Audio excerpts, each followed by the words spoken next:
വാർത്തകളിലേക്ക് വിമാനയാത്രയിൽ 3000 ദിനാറിനുമേൽ കൈവശം വെക്കുന്നവർ ഡിക്ലറേഷൻ നൽകണമെന്ന് കുവൈത്ത് കസ്റ്റംസ് ഡിപ്പാർട്ട്മെന്റ്.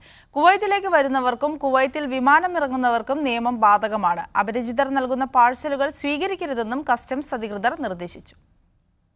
യാത്രക്കാർക്ക് 3000 ദിനാർ വരെ ഡിക്ലറേഷൻ ഇല്ലാതെ കൈവശം വെക്കാം. 3000 ദിനാറിൽ കൂടുതലുണ്ടെങ്കിൽ പണത്തിന്റെ ഉറവിടം, ഉപയോഗം തുടങ്ങിയ കാര്യങ്ങൾ കസ്റ്റംസ് വിഭാഗത്തോട് വെളിപ്പെടുത്തണം.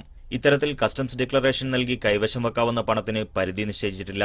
പുതിയ നിബന്ധന സ്വദേശികൾക്കും വിദേശികൾക്കും ഒരുപോലെ ബാധകമാണ്. തീവ്രവാദ സംഘടനകളിലേക്ക് പണം എത്തുന്നില്ലെന്ന് ഉറപ്പാക്കുന്നതിനാണ് ഡിക്ലറേഷൻ നിർബന്ധമാക്കിയത്. ലഗേജ് സൂക്ഷിക്കണമെന്ന ആവശ്യവുമായി അപരിചിതർ സമീപിക്കുമ്പോൾ ശ്രദ്ധിക്കണമെന്നും കസ്റ്റംസ് അധികൃതർ മുന്നറിയിപ്പ് നൽകി. എന്താണെന്നുറപ്പിക്കാതെ പരിചിതരിൽ നിന്ന് പോലും പാഴ്സലുകൾ വാങ്ങരുത്. നിരോധിത വസ്തുക്കളുമായി പിടിക്കപ്പെട്ടാൽ മറ്റുള്ളവരുടെ സാധനങ്ങളാണെന്ന വാദം അംഗീകരിക്കില്ല.